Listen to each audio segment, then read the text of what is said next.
Hi everyone, welcome back to my channel. So in today's video I'll show you how we can paint a leaf. I have already activated my color using little bit of water into it, and we have recently done our flower series, so I thought let's take a break and paint a leaf. So for this particular leaf you need to create a heart kind of shape, but not exactly heart. You can call it mix of heart and triangle shape, you can say, I think, but something like this you can draw as a basic guideline. So I'm creating a heart, but a distorted heart. So this is the base of my leaf. If you want you can create a stem as well, but it is totally optional. And I think I'm happy with the basic drawing that I have. Now rub the pencil mark, but make sure you are able to see the pencil mark so that you can able to do something around that particular area. Now we need to create two different shades of green. So I'm creating one green little on the lighter side and one green on the darker side. So for the lighter green I'm using light green color, little bit of yellow and little bit of white as well. You can make green mixing yellow and blue together, so you can use more yellow and lesser blue to make little lighter shade of green. And then for the darker shade I'm using light green color again, and I'm using little bit of yellow as well. Maybe we can use little bit of blue to make it little darker. So if you don't have green color you can mix more blue and less yellow to make darker green. So I have two different shades and I'm happy with it. Now I'm using this size 5 round brush and I am trying to wetten the leaf area that I have. So today we are going to use wet on wet technique. You can do it using color directly, but I think this is the easy way to do. So to make sure whether your sheet is wetted enough or not, you can tilt your sheet a little bit and you can check the shiny effect that you have. So if you have a nice shine into your area, it means that area is quite wet. So likewise you can make sure whether your area have wetted enough or not. So I think my sheet is now wetted enough. Now I'm using red color. I'm directly using red color from my palette, little concentrated color, and I'm just tapping the red color in the center part of the leaf, and I'm making again a leaf kind of structure itself with this particular red color, as you can see, right? And because our sheet is wet, it is spreading a little bit and making it light pink kind of shade, which is nice. And then rest other area I'm using lighter green color that we have. So when you mix red and green you will eventually get different color, but we are not mixing anything here, as you can see. So because of wettened sheet it will spread a little bit and then both the color automatically mix with each other from the edge, but not too much, and that is all we needed, and that is why we have used wet on wet technique.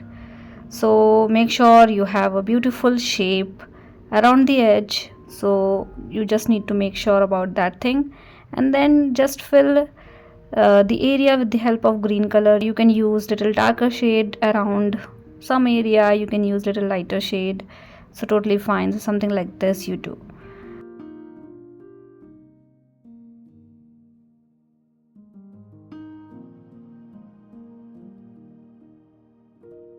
Now because we have used lighter color, our sheet is still wet, right?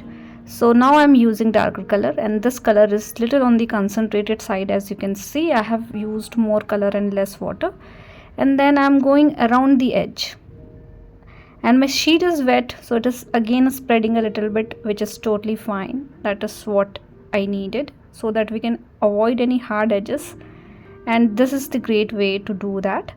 And around the edge you can just tap the color to get some lighter color of green, some darker color of green. So around the edge we have darker shade, in between we have lighter shade, and in the center we have this light red color.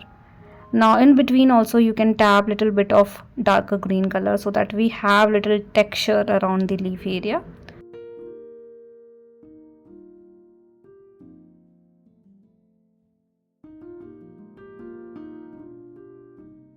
And then you can paint the stem as well with the help of same color. So we are done with the basic coloring of this particular leaf. Now let's make one more shade of green color. So in the same color I'm mixing little bit of red, little bit of blue, and I want to make it dark green color. So you can mix little bit of yellow, little bit of blue, little bit of red, and little bit of green if you can. You have different way to make your greens, so whatever comfortable for you, you can utilize that particular thing and mix color and make it little darker. And then with the help of that color you can go around the edge.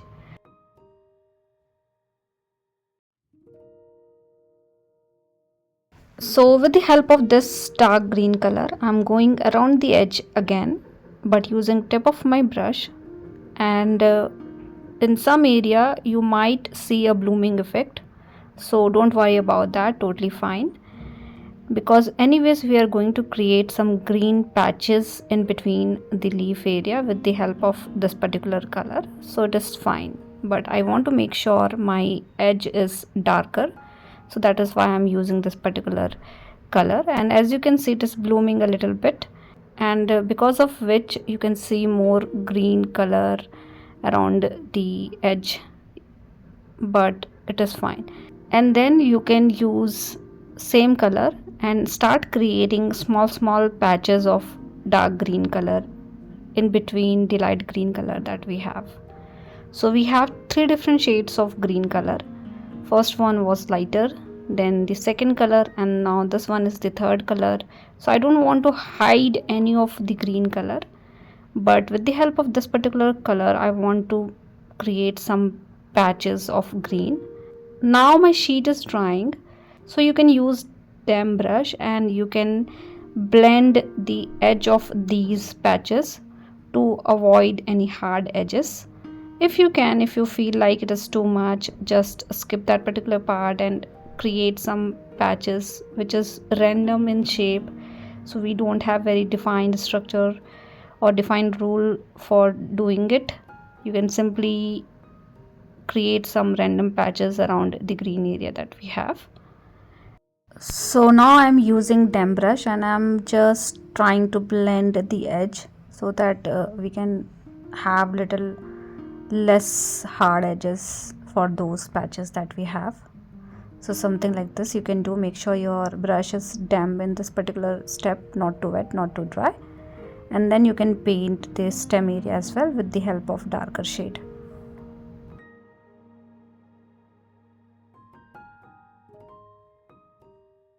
And now we can create the middle line and vines which we see in the leaf. So this time I'm using red color to do this. But while doing this particular step, make sure your sheet have dried completely. So either you can wait until it gets dried completely, or you can use hair dryer to expedite the process. So I'm using hair dryer and I'm making sure everything have dried completely so that I can paint these lines, and I don't want it to spread. I want very clear lines like these. So you can create middle line and then you can create sub lines like these. I'm using size 2 round brush to do this particular step, and then you can divide it into multiple sub branches from the tip of the lines that we have. But make sure these lines are not too thick. We need very fine lines, and as you are creating more sub branches into it, make sure the lines are finer. So you can use fine brush if you are not able to do this with the help of bigger brush, or you can use tip of your brush to do something like this, like I am doing. So this time you just need to make sure you're doing this particular step with very soft hand, using tip of your brush and creating some fine lines with the help of red color. And see how beautiful this leaf is looking like. I'm so happy with the overall result. Now you can either keep it like this, or else you can create some red patches around the leaf area.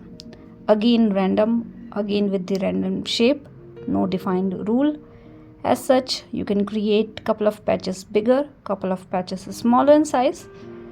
And this is what I'm doing. Although it is totally optional, you can skip it if you don't like this red patches into your leaf area. But I have seen leaves like this wherein I can see the red patches around the leaf, so I thought I should add it, but it is optional. And this is the last step for this particular tutorial, and we are done with today's video. And I'm hoping this video is easy for you guys to follow. Please do let me know if you have any kind of feedback for me, and thank you so much for watching my videos, and see you all in the next video with one more leaf painting.